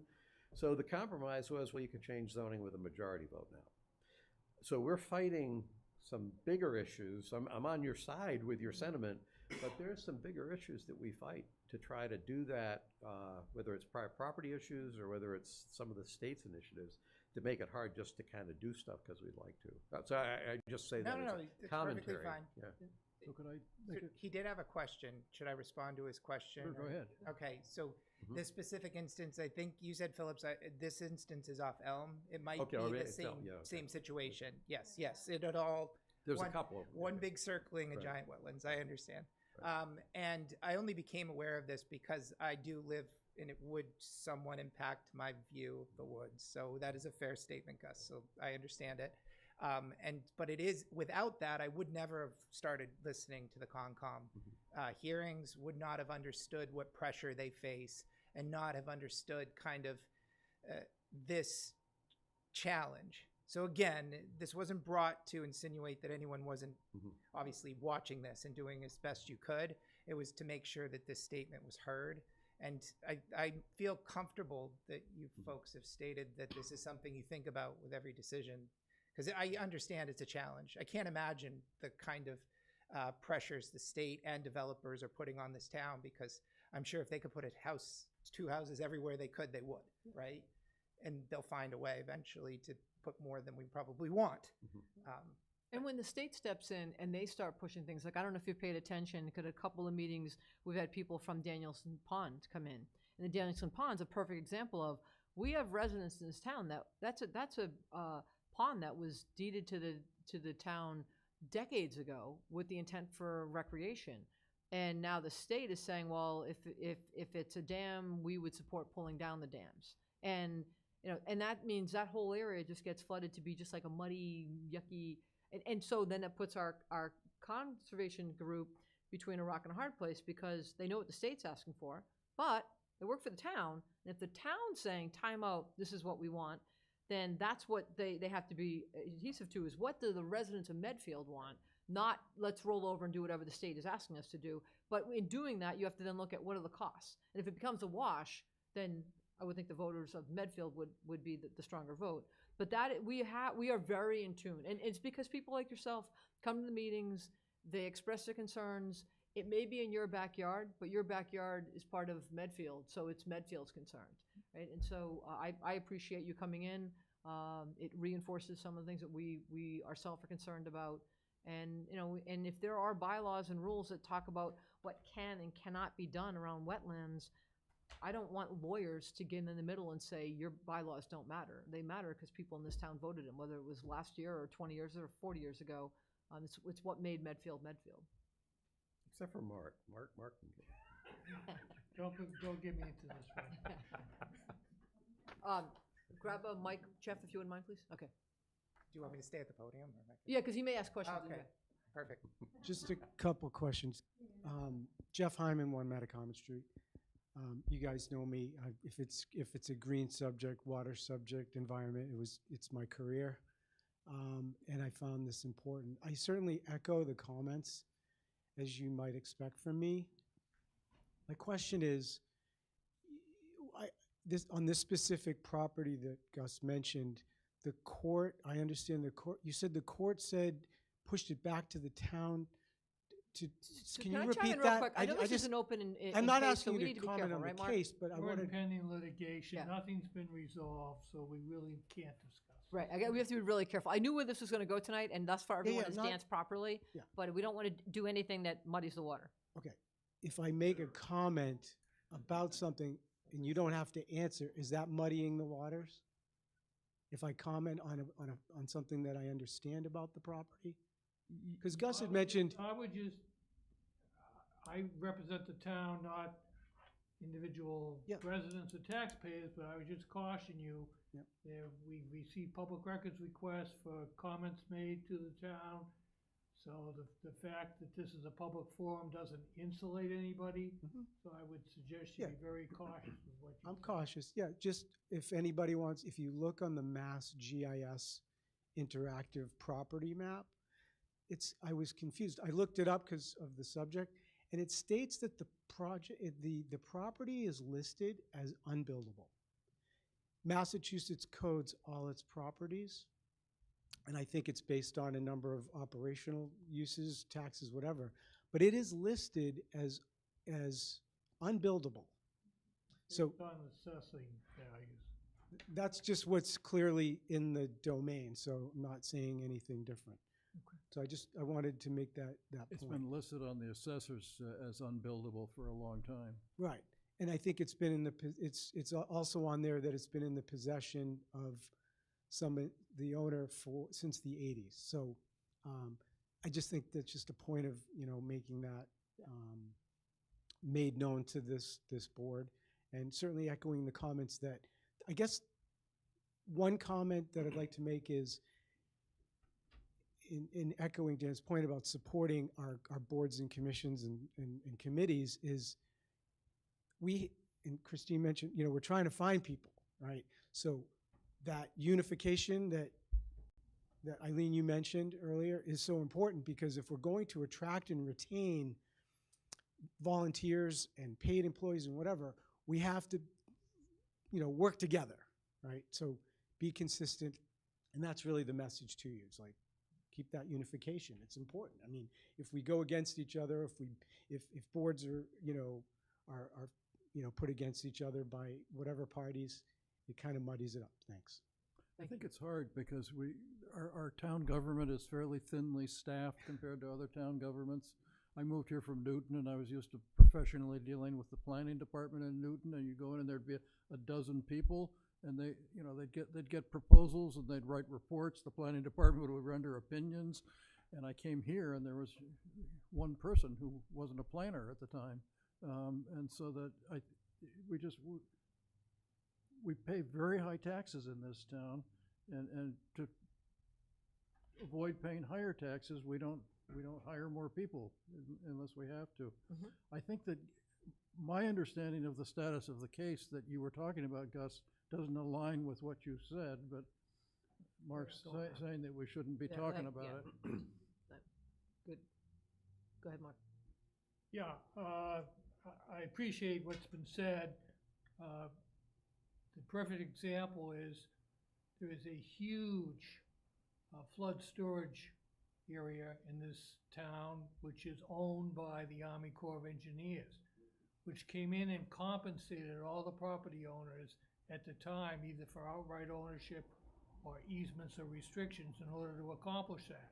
And that illustrates a very fundamental premise of both the state constitution and the federal constitution, which is private property owners have the right to use their property for economic gain.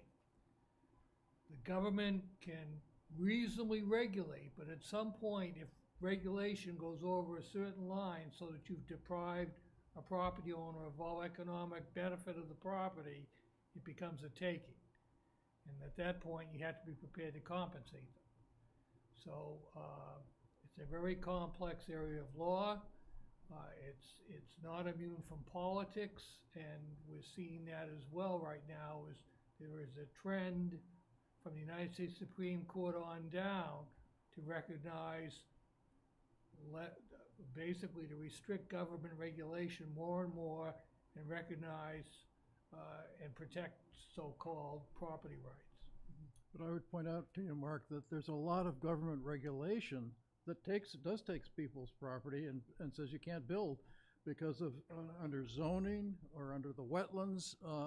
They're also Endangered when I was on the species. ZBA, there was a request to an owner of a lot. Half of the lot was underwater, and he wanted to build on it, and No, we you're said, right. That's you have to have dry land. right. But you know.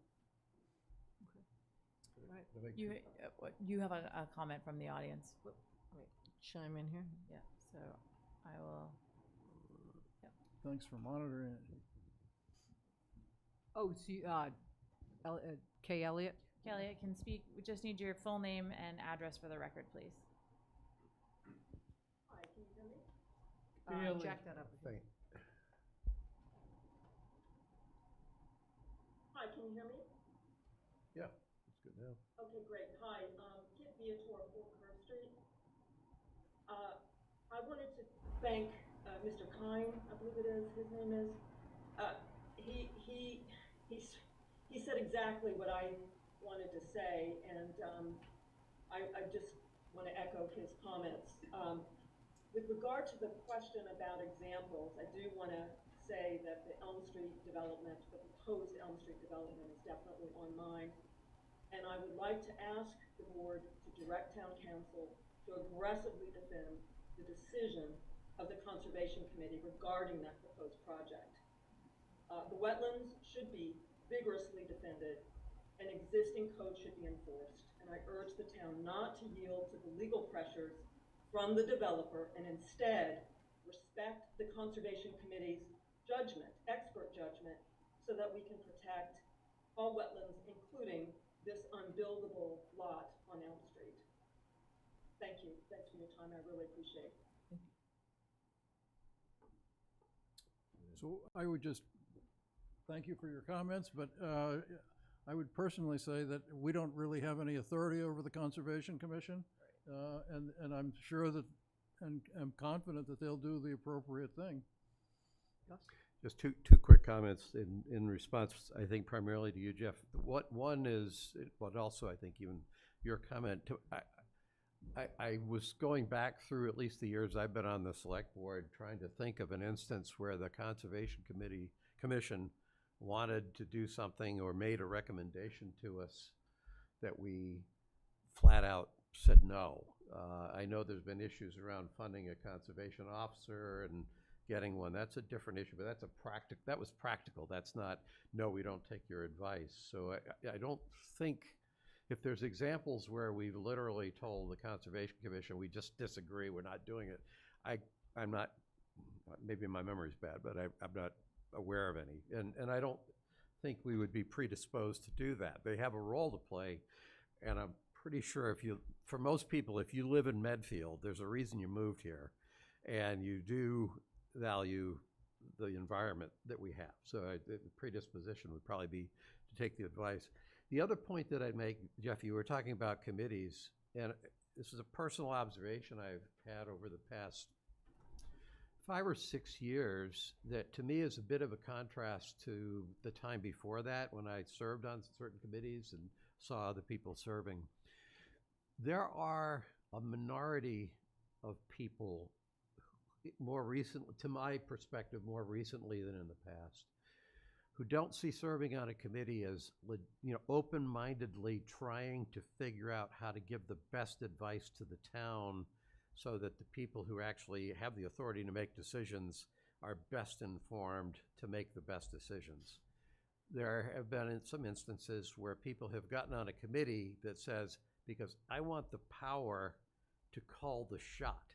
Mm-hmm. And so suddenly the committee becomes this bastion, and it's a minority. It's the exception, it's not the rule, but it's something I've become much more sensitive to And it's a fine line, because if you're on a committee trying to get something done, you're going to advocate for what you're trying to get done. And the fact that, whether it's a select board or somebody else doesn't agree with you, it doesn't mean you have to roll over and play dead either. So there's a fine line there. But sometimes the comments I've heard from people saying, well, you're not going to get people to volunteer if you tell us no. It's like, well, but take a careful look at, did we tell you no, and are you mad because you didn't get your way? If we tell you no and you're mad because we didn't listen to you, that's a legitimate gripe. I think the line, for me at least, has moved in a little bit in a bad direction with some committees that we've had, or in some cases just with particular members of the committee. Minority, not an overwhelming trend, but it's something I've become more sensitive to in the last couple of years than I was, 6, 7, 8 years ago. Okay. Any more questions? Yeah, thank you very much. Thank you. Thanks for coming. Thank you. All right, citizens' comment number 2. Now, this one we can't comment on. That's correct. It's a flood of citizen comment all of a sudden. Thank you, guys. I wouldn't have been commenting here if I hadn't read that there was some discussion about roundabouts. All right. Okay. Medfield has had this awful traffic problems for as long as I can remember. I mean, when you in the afternoon rush hour, I usually see it backed up at least to Pound Street, and I've seen it backed up to Shaw's. And I got to think we ought to be able to do a better job than that.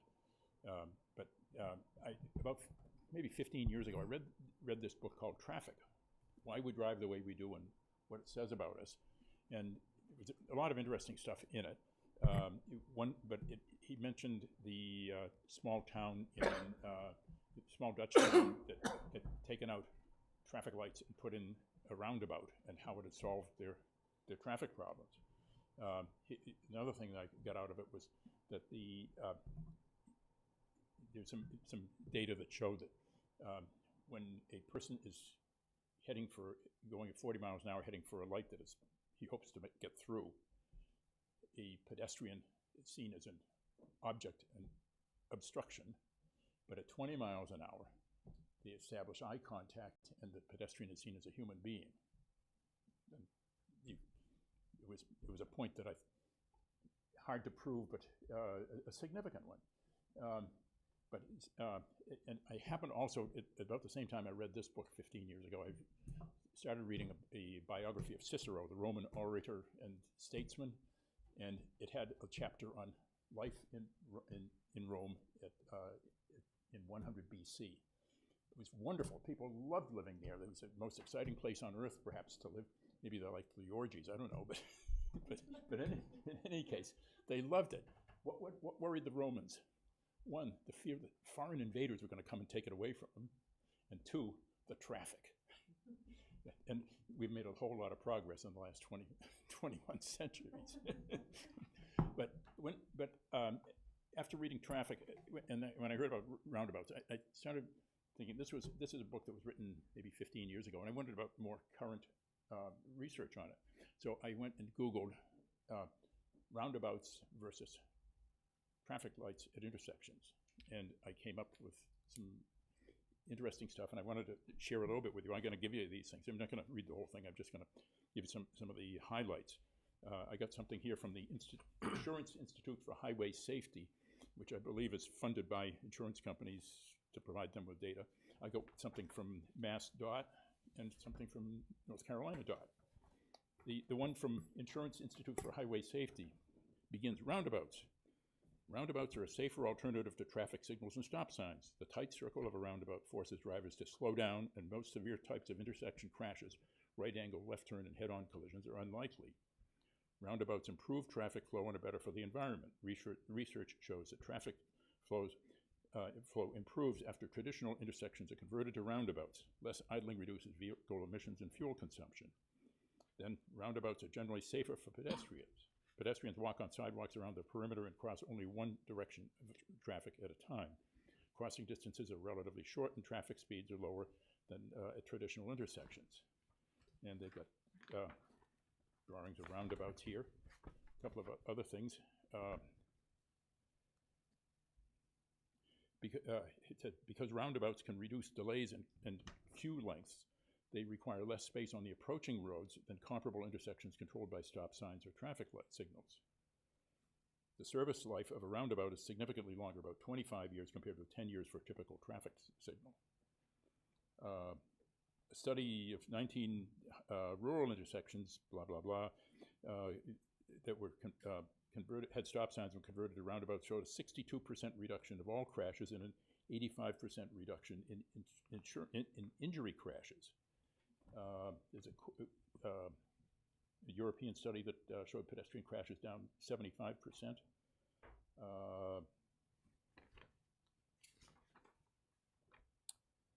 A study of 3 locations in New Hampshire, New York, and Washington where roundabouts replaced traffic signals or stop signs found an 89% average reduction in vehicle delays and a 56% average reduction in vehicle stops. Reducing emissions and fuel consumption, and 31% of the drivers supported roundabout, only 31% supported the roundabouts before construction compared to 63% shortly after. So this is, I'll give this to one of you. I'm going to give each of you one of these, and you can swap them back and forth. I'm not going to waste all the paper. MassDOT. MassDOT benefits. Roundabouts have fewer conflict points between vehicles at an intersection. The most severe types of vehicles on vehicle-on-vehicle crashes, such as T-bones, left turn, and head-on collisions, are avoided. Slower speeds help drivers recognize people trying to cross the road. Converting an intersection to with traffic signals to a roundabout can reduce property damage crashes only by 48% and fatal in injury crashes by 78%. This is MassDOT. Another thing from MassDOT, roundabouts can improve travel times for emergency vehicles. Less noise.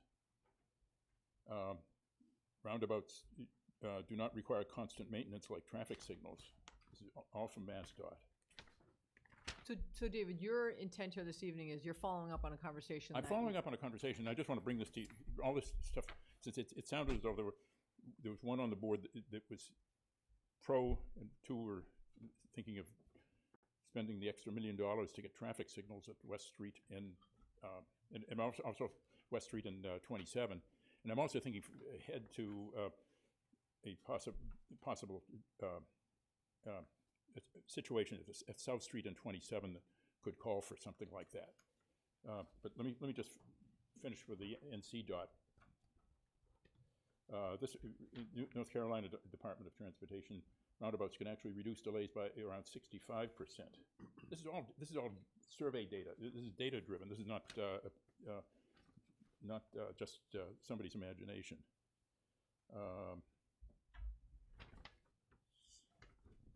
This talks about eliminating the danger of a T-bone crash or head-on.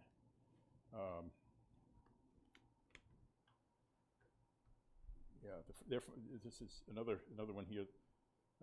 Compared accident rates between 13 roundabouts and at intersections and those the 13 roundabouts and the intersections those roundabouts replaced the stop signs. Their finding was that the roundabouts reduced total crashes by 41%, reduced front impact head-on crashes by 62%, reduced crashes with injuries or fatalities by 79%. And this is another one. It says it's not a silver bullet. But this one also has a link to a video of the little town in Netherlands, Lauwerplein. I don't know how to pronounce it, but if you want to see how the roundabout works there. So it's all it's these. I find that to me that this seems like really factual based, evidence based stuff and compelling to give roundabouts a try here. I was talking to Pete this morning, and one thing that I mentioned to Pete that he was not aware of until maybe 1955, 1960. You know the intersection of South Street and 27 down where I live. You go down the hill and the road swings right and it comes out to a right angle. And if you're coming from South Street, the road swings right and it comes out at a right angle to the light.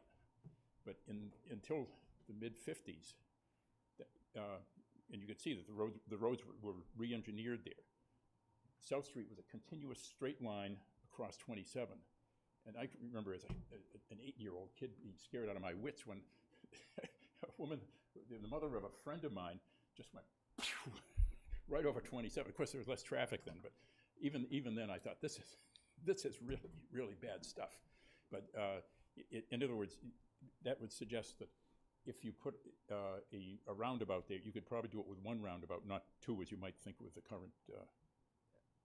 Just as if you could unmake the change that was made 50 years ago and have one roundabout there,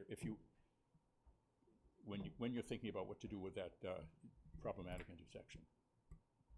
So you know we can't comment. So we No, you're not appreciate you commenting. commenting. I'm not asking you to comment. I'm just asking you to listen and. Okay. Okay. Do you have digital copies of those, David? I can send it to you. I mean, if you have digital copies, just email us all But I wanna digital hear copies. a piece of paper that we've gone through Yeah, with give a it highlighter. to Eileen, please. You want one? You can give it to Eileen, we'll make copies of it. I'll give you all three. I know you're going to do that. Or we, I can scan Because the it. two of I us can didn't scan support it. Yeah. No, we didn't support it there. So although, one set of it has to be included in the minutes anyway now. Okay. I suggest you give the book to Eileen, too. Yeah, the digital one.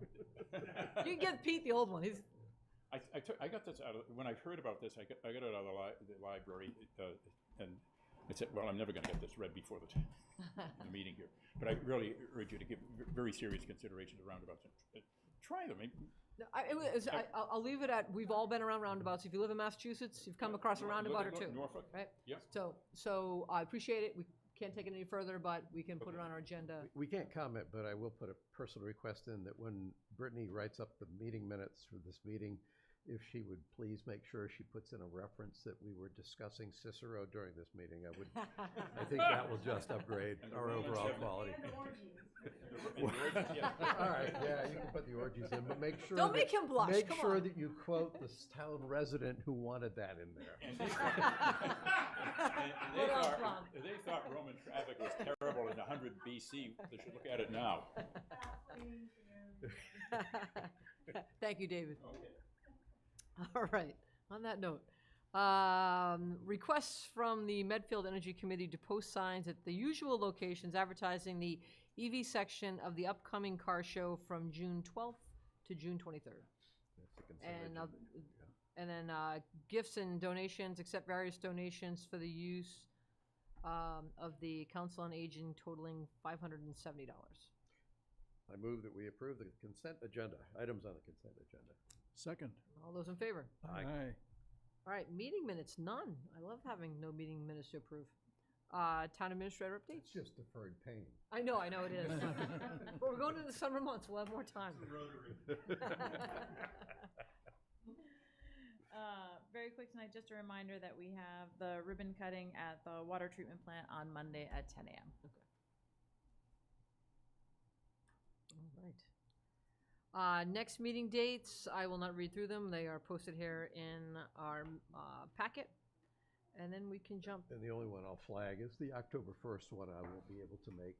Okay. Yes, we're So still you know trying that, to work on that to see if we can. Yep. Okay. They want to just note your next meeting date. Okay, so next meeting is June 25th, 2024. And then I do want to note, we're just having one meeting as of right now, unless things change. In July, it'll be July 16th, and in August, it'll be August 20th. Then we get back into our routine of just about every other Tuesday. Okay. All right. Pete, Select Board reports? The Medfield Foundation had its annual meeting last night, and it was a joint meeting with the Legacy Fund board and people like Kim Crow, who run the Angel Run, and Minta Hisong, who has been for years the youth leader director. I asked her who had come up with what I like about the youth leaders, especially are the red and white scarves that they wear that are very distinctive, and she said she did. So I asked her if she'd stay on, but she said no. After, I think, 6 years of running it, she said she was ready to, and her child graduated, so she's moving on. She did a great job. That's it. I attended the school building committee forum on Friday, the 31st of May, talking about the school project. So I think we may have covered all three of them. Pete, I don't know if you went. I went to the first You one. went to the first one. Eileen went to the second. I went to the third. No, I went to the third, you went to the fourth. Oh, okay. went to the Council on Aging, I right? went to Yeah. the last one. Okay, there were four of them. And I suspect similar to I actually think the participation in the last one might have been greater than at least one of the earlier ones, but a lot of good discussion. The school building committee is clearly trying to do all it can to reach out to the public, to give the public the opportunities to have the inputs that, and hopefully we'll get a broader segment of the public to be satisfied they've been heard and considered, and the school project that comes out of this will be one that's more reflective of a broader set of views and issues. So I think they did a nice job with it. Went to the high school graduation the next day, which was a beautiful day, great speakers. They run efficiently, so it didn't go for much more than an hour and a half. And having been to several of the graduations now over the last couple of years, every year I go up and I congratulate the principal of the high school and certainly superintendent. We produce, with as wacky a world as we live in, and as some of the wackiness that you see from kids that come from places that by the time they're sophomores in college, you just say, how did this happen to you? Because we produce some really decent graduates from this high school, and I'm sure they have different ideas, and they'll probably be even more different in college, but they're well spoken, they're respectful, they come across that they care. And I think that's, at the end of the day, somebody over there in the school department's doing a good job to get them through all the years that they go to school and come out the way they do. This was another year where that happened.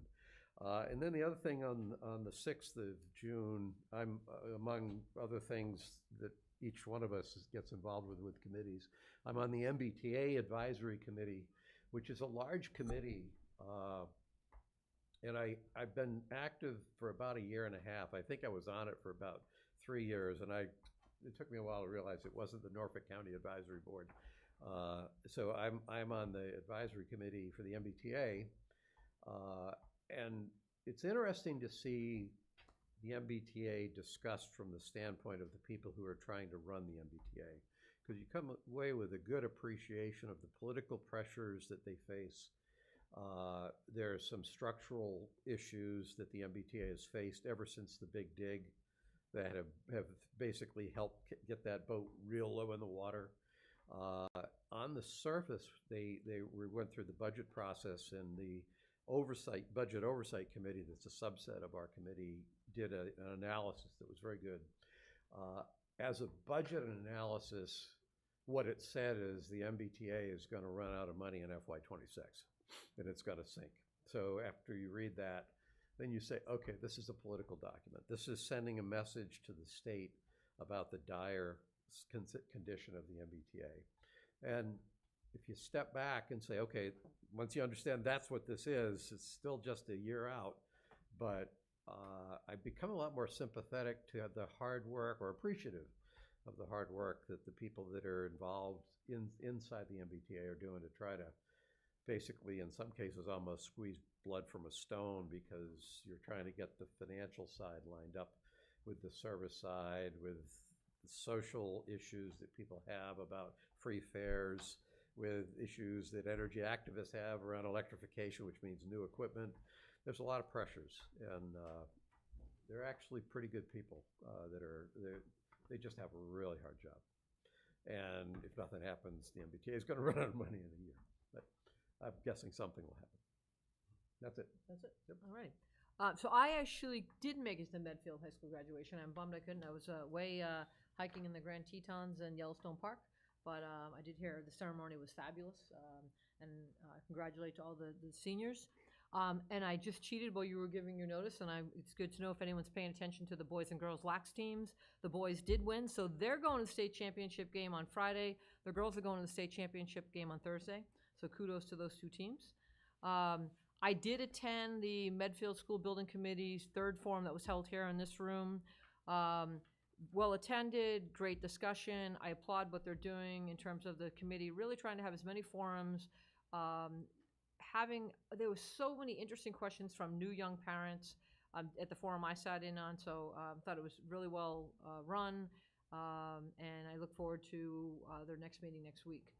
And then I had a meeting this afternoon with the gentleman that I've asked you guys to take an opportunity to meet with, who's bringing forth an idea for us to kick around to potentially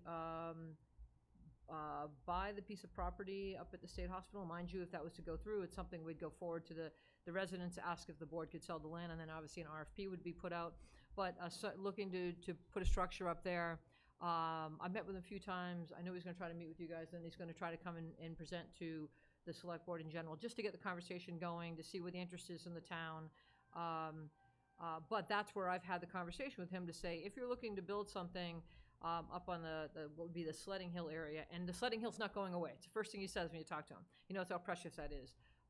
But could there be a private, public, where they could potentially, if the Parks and Rec organization is looking for a potential structure, could somebody come along and present an option like this to Medfield? And again, everything goes out in RFP. I'm not saying this is something that's locked and loaded, but it's a conversation that's being had. It's one way. I know you're very conscious of how can we be saving money. If there's someone who sees an opportunity to build something in Medfield and at the same time can then build something for the town and then give our Parks and Rec access to an outstanding facility for basketball and others, it's something to consider. That's all I'll put out there. To just say no would be silly.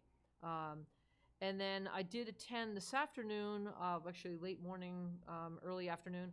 I was in Needham. Our state senator, Rebecca Rausch, invited me to sit in on a panel for water management and flood resilience. And at the meeting, there was a panel of Jeff Johnson from the Plainville Select Board, Cyrus Lusting from the Needham DPW, Jim McKay from Millis DPW, and Julie Wood from the Charles River Watershed. Super interesting conversation, listening to how each town has had some different things to deal with. And I'll give you, for example, the gentleman from Millis talked about everything that they're doing for PFAS and what it's costing them to shut down wells, to open new wells. Super interesting details he shared there. Gentleman from Plainville talked about how long it takes to bring on a new well, how long they had to plan, to shut down, and to even start to kick in a new well. And then the woman from Needham, which I did not realize this, in one of our most recent rainstorms, they got flooded badly. And the impact of what it was for their municipal facility, let alone approximately 250 families, just trying to get ahead of how do we look at flood resilience, look at climate change, what's the impact. So it was just an interesting discussion. I think there were, from the state Senate, I think there were roughly 12 or 14 members that came to Needham. They started at Valente Farms. They had lunch at the Needham Town Hall, myself, some select board members from the immediate area were there, and then they were moving on, and I almost joined them. They were going to the Black Cow in Millis to get some ice cream and then learn more about what's happening there, and I think they were going to be scooping ice cream themselves. But it was a really good event, and I appreciated Becca Rausch reaching out to me and asking if I would attend, so I thanked her for that. And let me just make sure I did not miss anything. No, I think that's it. We'll cheer on our local students in their quest for championships, and that, I think, is that. Anything else from the audience? We're good? We're going to do a good job of keeping you all entertained here. All right, on that note, motion to adjourn? I move that we adjourn. Right. Second. All right, all in favor? Aye. Aye, aye. Thanks for coming, everyone. Thanks, everyone.